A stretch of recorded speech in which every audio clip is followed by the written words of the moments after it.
But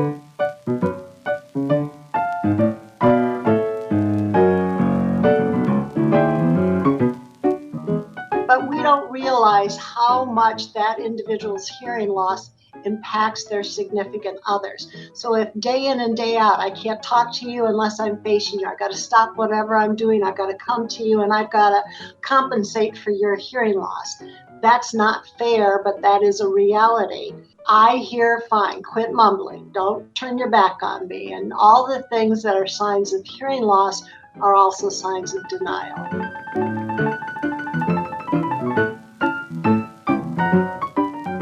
Hello, and welcome to Not Born Yesterday, a podcast dedicated to older adults and the challenges and joys of aging. I'm Miriam Goodman. Not Born Yesterday is brought to you by Next Village SF, a nonprofit providing older adults in San Francisco with support to help age in place. Also by the Fromm Institute for Lifelong Learning and Shannon Greavy of A Bigger Room.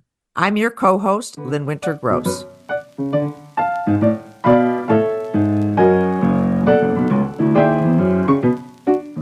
Today on Not Born Yesterday, we're discussing one of the most common ailments of aging, hearing loss.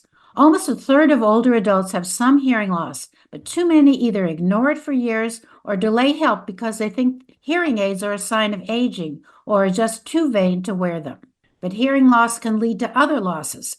Adults with hearing problems find it hard to keep up with conversations or participate in social events, which can lead to isolation, irritability, increased risk to safety, and depression. If hearing loss remains untreated, it can even lead to more serious consequences like quality of life and even dementia.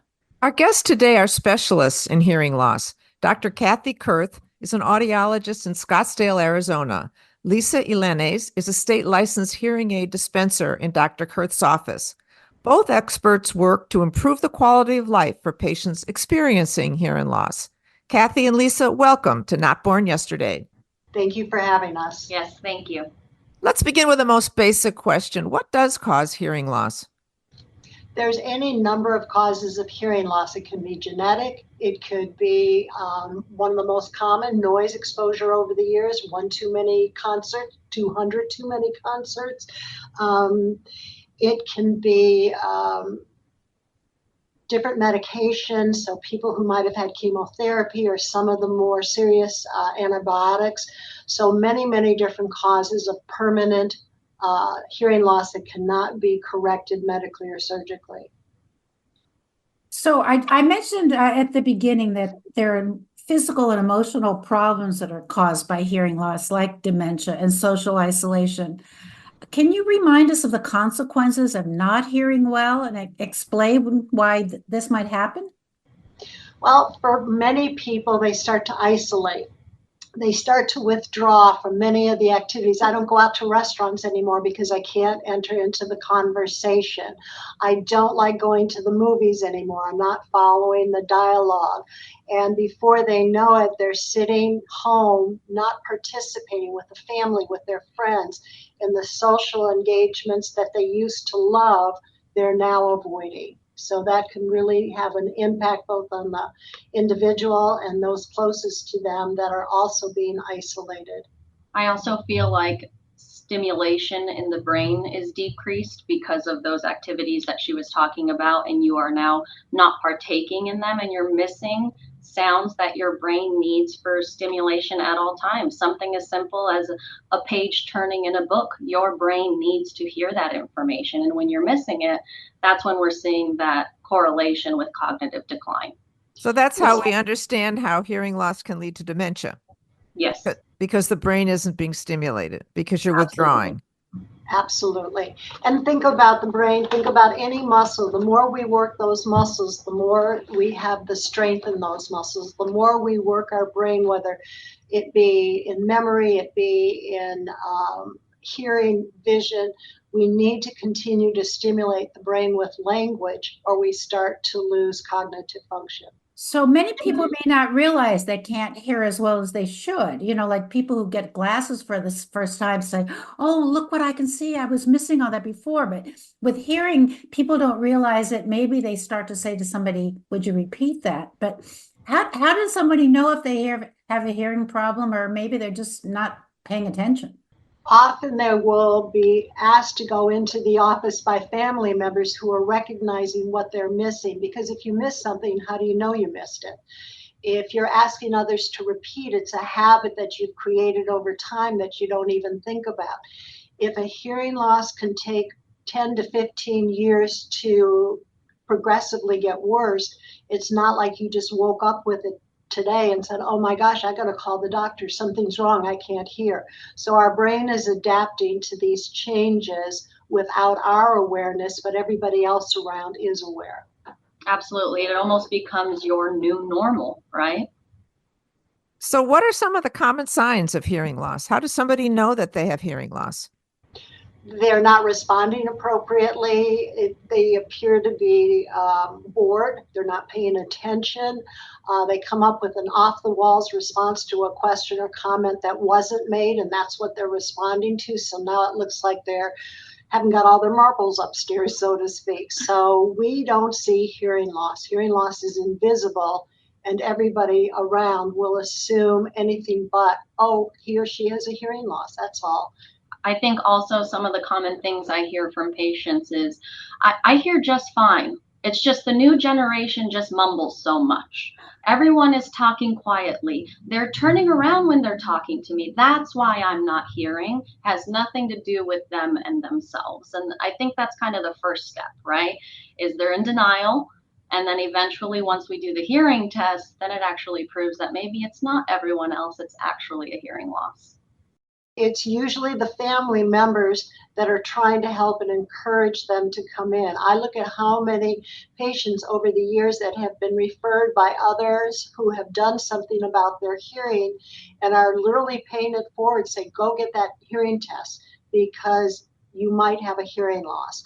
And nobody means to insult anybody by that, but they're seeing what they've already experienced and have now successfully been able to improve their hearing. So we need to listen to those also who notice you're not hearing well.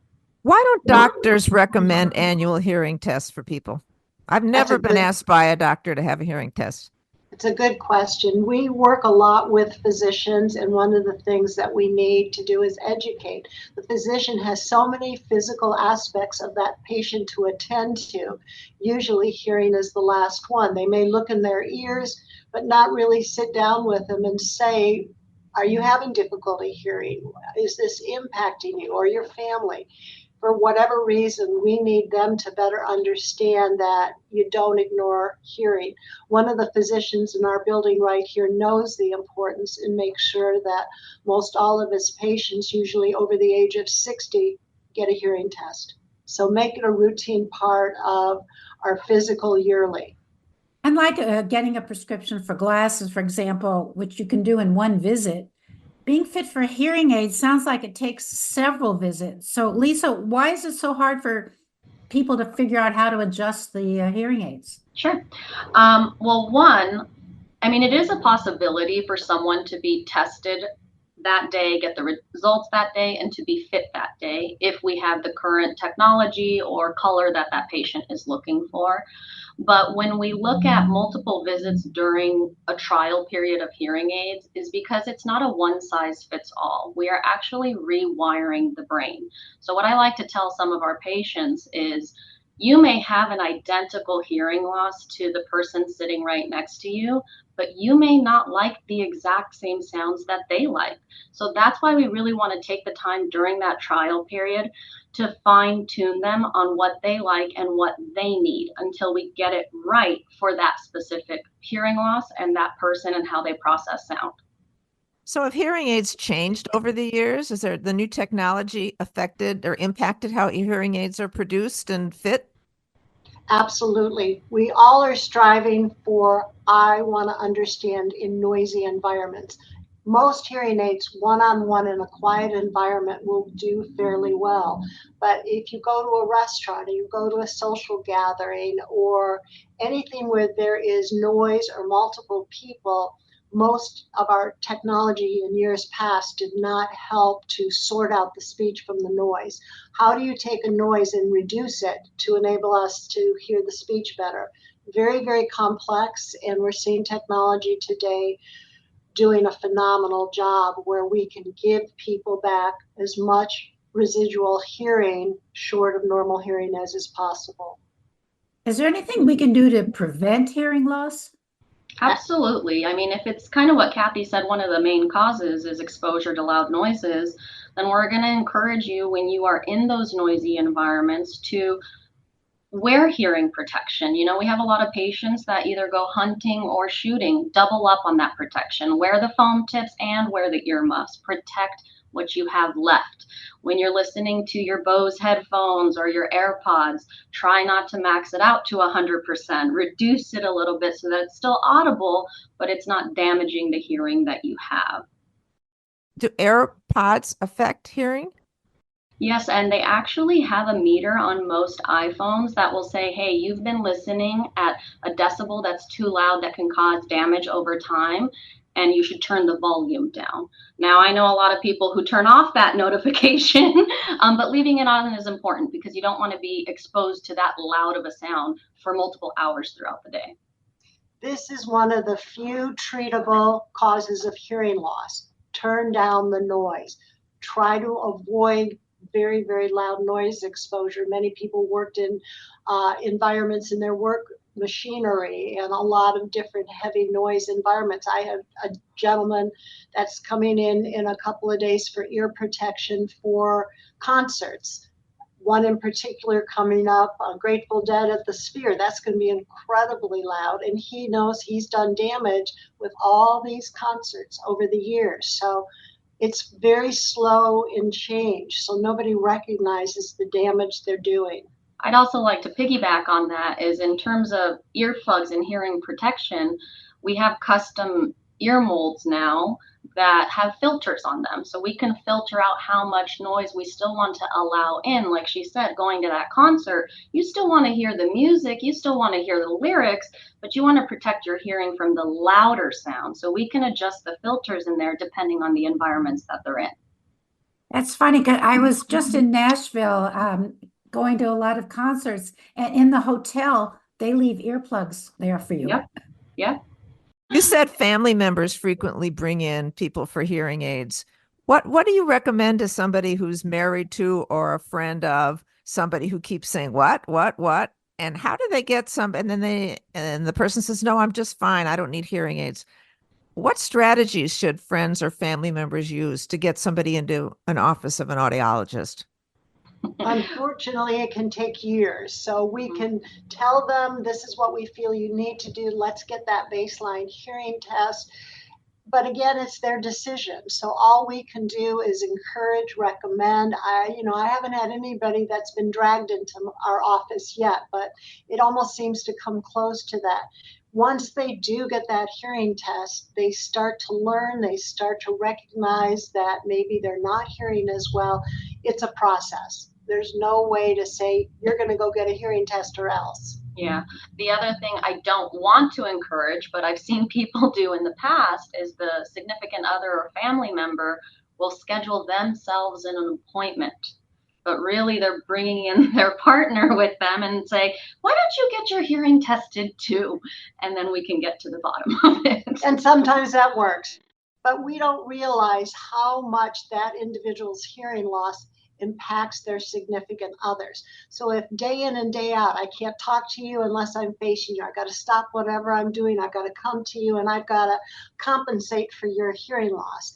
That's not fair, but that is a reality.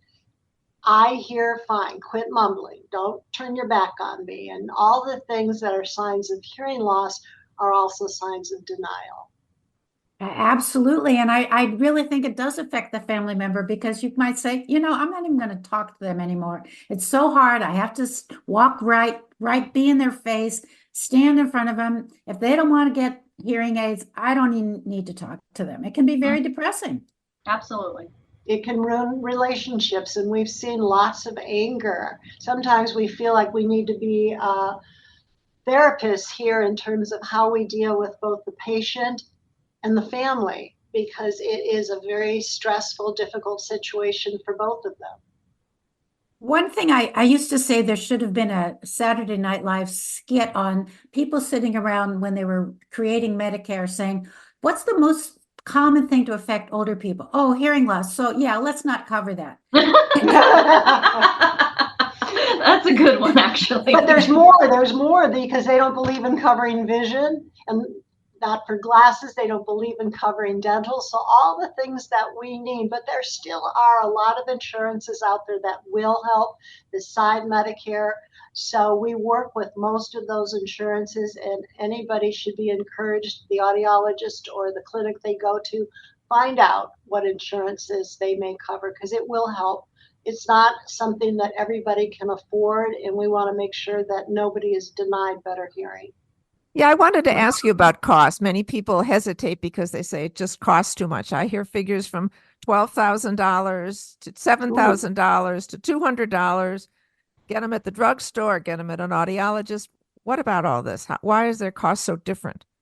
I think it's so important for people to first recognize it is not about buying the hearing aid. It is about getting proper testing, proper diagnostics, making sure there's no medical contraindications. First, choose your audiologist or your hearing care professional based on your trust and their knowledge. Just like you choose your doctor or your dentist or your lawyer or your accountant. Don't worry about choosing a brand of a hearing aid or looking at the cost, because many people have bought hearing aids over the counter. That became available a couple of years ago. And what's interesting in the industry is that today now represents barely 1% of all hearing aids fit. So people are recognizing these are inexpensive, but I have no proper fitting, no exam, nobody's looked at my ears. All I'm buying is just a product like a pair of readers. And also to that is when they are buying those over-the-counter hearing aids, I hear a lot of people that say they just end up in a drawer. They don't want to wear them. So that's why it's so important to invest in good quality hearing aids so that they are not sitting in a drawer and you actually have motivation to want to put them on in the morning because they're actually helping you, not only one-on-one conversations, but also in those complex environments like restaurants and coffee shops and things like that. And it's been so many people who will say, one of the denials is, I have friends whose hearing aids are in a drawer. They didn't do them any good. But it's also like saying, if I have a visual problem or I have some other health problem, if somebody had a bad experience, that doesn't impact your experience. So getting proper testing is going to be critical, and put your trust in your professional, not the brand of the hearing aid. Yeah, that's our job. Because I believe someone said recently, one of the representatives of the manufacturing companies we work with is 50% of how you hear is the hearing aid. The other 50% is the provider that is programming them for you. We've been hearing how hearing can really enrich your life and reopen so many doors that may have been closed for so many years. Are there other benefits we've forgotten to talk about here with hearing loss and getting your hearing back? Confidence. How do you feel when you go out to a restaurant? It's a noisy restaurant. Maybe there's 4 of you, maybe there's 6 of you. Everybody's participating in the conversation. Maybe they're laughing at somebody's joke. And we're sitting there going, what are they saying? We feel like there might as well be a wall up because we're not part of that. And that really goes to reducing our self-esteem, our confidence, things that nobody can see, but we feel. It seems to me one of the resistances is, I don't want to look old. Mm-hmm. I love that one because I hear it every day, and I feel like we have a big misconception on hearing aids and how they look and how big they are, right? When you think of hearing aids, we think of our grandparents, big clunky things. They used to squeal when we hugged them, right? They have to wear an accessory around their neck and, hi, I can't hear you. Advancements in technology not only provide better hearing, but now they are so small. They're smaller than an inch almost. They hide behind the ear. We want to match the color of the hair so it blends in. The receiver that goes over the ear, if we're looking at an over the ear hearing aid, is translucent. And if it's fit properly, it should be so snug, you shouldn't be able to see it. And that's what really blows a lot of our patients' minds is they're like, can I see what they look like? And I'm like, sure, let me put a little dummy, hearing aid on your ear just so you could see what it would look like. And they're like, what? I can't see it. Where is it? And that makes me happy for them to see that they're really just not that big anymore. And secondly, I'd like to say, I feel like just generationally, so many people are walking around with headphones in their ears now. You got big AirPods or the big ones that go over the ear. People don't really care if you have a hearing aid in your ear. We're just happy, that you want to hear better and communicate better. But there is a type of hearing aid that is designed to be totally invisible. It's been around for over 20 years, and there are those who say, just like their contact lenses, I don't want anybody to see my glasses. So for those who still want to hear better but refuse literally to wear anything over the ear, which is what I wear, they have that option, total invisibility. The aids stay in their ears for several months. We replace them kind of like extended wear contacts. We've all learned so much about hearing and hearing loss today, thanks to your expertise and your experience. Thank you so much for sharing this with our listeners. Our guests were Dr. Kathy Kurth and Lisa Elenes. Thank you so for having much. us.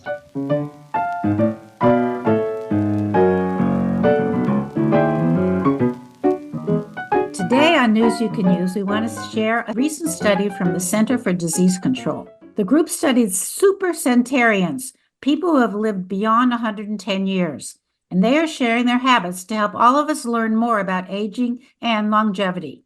You probably won't be surprised that exercise and making spirituality part of your life are among the findings, but let's look at their research.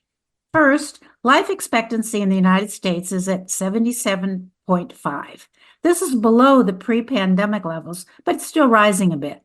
The oldest person alive today is 117, as validated by Guinness World Records. She was born in America, but she lives in Spain and credits her longevity with, quote, order, tranquility, good connection with family and friends, contact with nature, emotional stability, no worries, no regrets, lots of positivity, and staying away from toxic people. Maddie Dykewald of the aging focus group Age Wave says that she thinks of exercise as a silver bullet for longevity.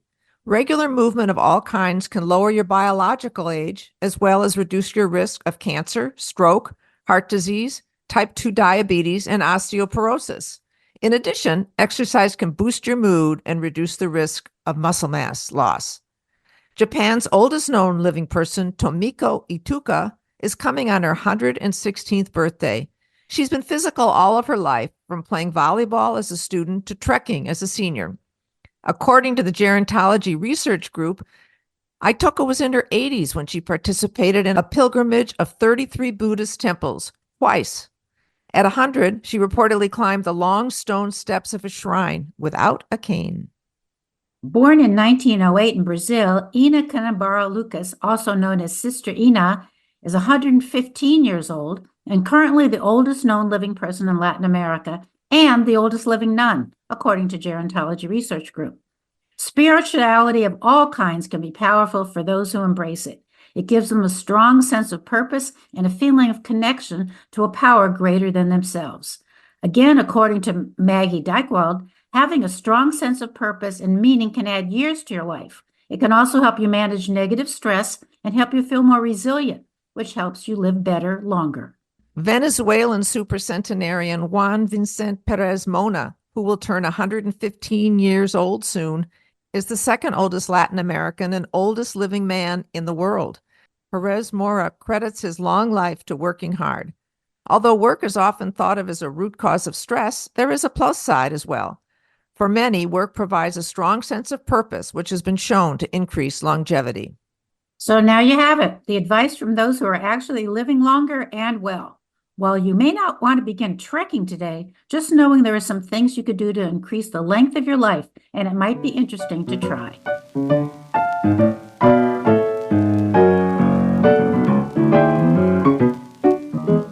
And that's our podcast for today. Our thanks to our guests, Dr. Kathy Kurth and Lisa Elenes.